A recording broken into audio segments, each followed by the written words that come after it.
মনে করো যে এই যে একটা নিউজ দেখেছি বুঝলে, মানে লাল গালিচায় উঠে খাল খননের উদ্বোধন 3 উপদেষ্টার।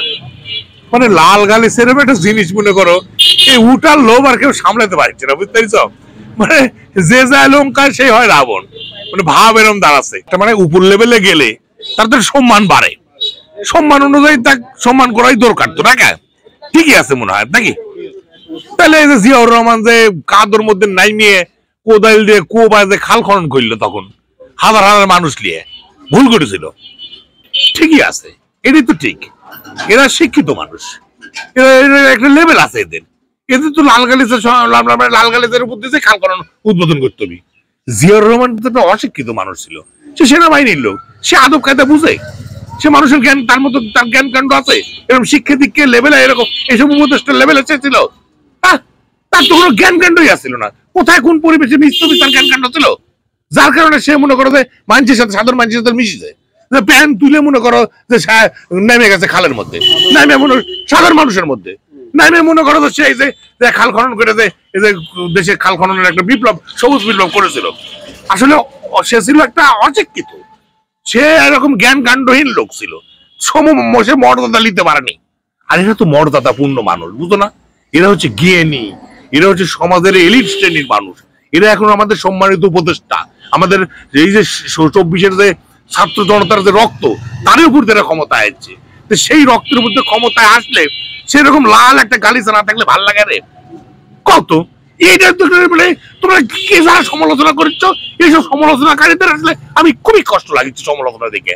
হ্যাঁ, রহমান যখন ইন্ডিয়া গেছিল না বেরোতে, তখন তো সেই রকম লাল গালিচা সংবর্ধনা দিয়েছিল। তখন মনে একটা কালচার ছিল, মানে জায়গা মতো লাল গালিচা সংবর্ধনা দেওয়া হইতো। হ্যাঁ, আর এখন মনে করো ওই মানে লাল গালিচার কমে গেছে, মানে মেতরের টেকা হলেও আমরা লাল গালিচার সম্বর্ধনা দিব, এরকম একটা ভাব ধারাচ্ছে, বুঝতে পারছ? মানে এই সম্মানটা এরকম পর্যায়ে চলে গেছে। তাই ওরে আবার দোষ দিয়ে কি হবি কম? মানে 2 দিনের ক্ষমতা পায়, মানে ভাব সাব এরকম লাগিছে, মানে ওরাই মনে করো দেশের হর্তাকর্তা। হ্যাঁ, যখন যা খিচ্ছে তাই করে ফেলেছে। হ্যাঁ, মানে কি বলবে কম, মানে সব শখ পূরণ করে ফেলাচ্ছে। মানে মানে চেয়ারে বসার মানে শান্তি একটা, হ্যাঁ, রাজ সিংহাসনে বসার একটা মানে প্রশান্তি, কর্মচারীর খাটানোর যে একটা শান্তি মনে করো, এটা মানে কি অবস্থা দেশের, যে মানে এই যে পরিস্থিতি, এগুলো দেখে মনে হচ্ছে এখন খালি মানে সবাই লাল গালিচা সংবর্ধনা দিতেই ব্যস্ত। মানে তেল মারার লোকের তাহলে চিন্তা করেন, আমরা বুঝো ভাইতে যে মানে তেল মারার লোকের সংখ্যাও বেশি। মানে লাল গালিচা সংবর্ধনা দিতে পারলেই মনে হয় আমরা কৃতার্থ হয়ে গেলাম। মানে মাইরে খাইতে খাওয়ার একটা, মানে লাল গালিচা কারা সম্বর্ধনা দিচ্ছে, আয়োজনটা কারা করেছে কও? যারা ওই খাল খননের কন্ট্রাক্ট পাচ্ছে তারা লিখছই, তাই না? এমনি এমনি আসবি, ব্যবস্থা করতে হবে। মানে যত বেশি তেল এনে যাবি, যত বেশি মালিশ, তত বেশি লাভ। কি কথা ঠিক কিনা? তত বেশি লালে লাল। বাঙালির তেল দেওয়া অভ্যাস আর গেল না, এই জন্য চিন্তা করছি আমরা। কিছুদিন আগে দেখলে না যে জিয়াউর রহমানের নাম নিলে মনে করো ব্যস্ত, এখন উপদেষ্টা লাল গালিচার সম্বোধনা দিলেই মনে করো কন্ট্রাক্টর ফুলে পাইবে, মনে করো একবারে টেকা। মনে করো যদি একটা খাল খননে 100 কোটি টাকা বরাদ্দ হয়, তাহলে মনে করো বিগত সরকারের আমলে 100 কোটি টাকার মধ্যে মনে করো যদি একটা খাল খননে 10 কোটি টাকার কাজ হয়, তাহলে এই সময়ে আমরা আশা করেছিলাম যে 100 কোটির মধ্যে 90 কোটির কাজ হবে। কিন্তু এই সময় তো যা ভাব লাগিচ্ছে লাল গালিচা বালিচা দেখে, তাদের মনে আগের আমলের থেকে কমই হবে। মানে এরকম লাল গালিচার যা প্রভাব দেখতেছি সব জায়গায়, মানে মুখে বাঘ মারিচ্ছে সবাই, কিন্তু কামের বেলা ঠন ঠোনা ঠন। হ্যাঁ, ঠিক না? ঠিক এই তো হলো অবস্থা আমাদের বাংলাদেশের।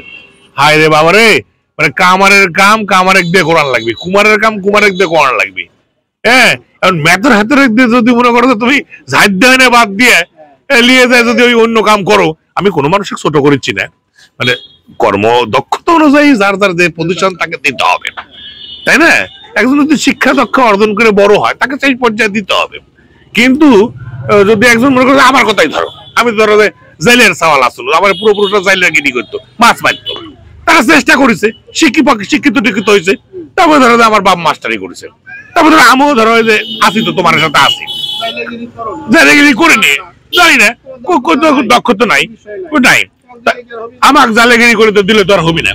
কিন্তু এখন ধরো যে যারা জালেগিরির দক্ষতা আছে, মনে করো যে উপর লেভেলে উঠতে চাই, তাহলে তো হবি না, হবে কি? এই এই দৃষ্টিকোণ থেকে আমি আর কি কথাটা মানে কোনো মানুষকে ছোট করে দেখেন আমার উদ্দেশ্য না, কোনো মানুষের কর্মটা ছোট করে দেখেন আমার উদ্দেশ্য না। উদ্দেশ্য হচ্ছে যোগ্যতার, যে কামে যোগ্য তাকে সেই যোগ্যতার জায়গা নিয়ে যেতে হবে। হ্যাঁ, তোমরা বাপুরে মানে কি একটা যুগ আসলো রে বা।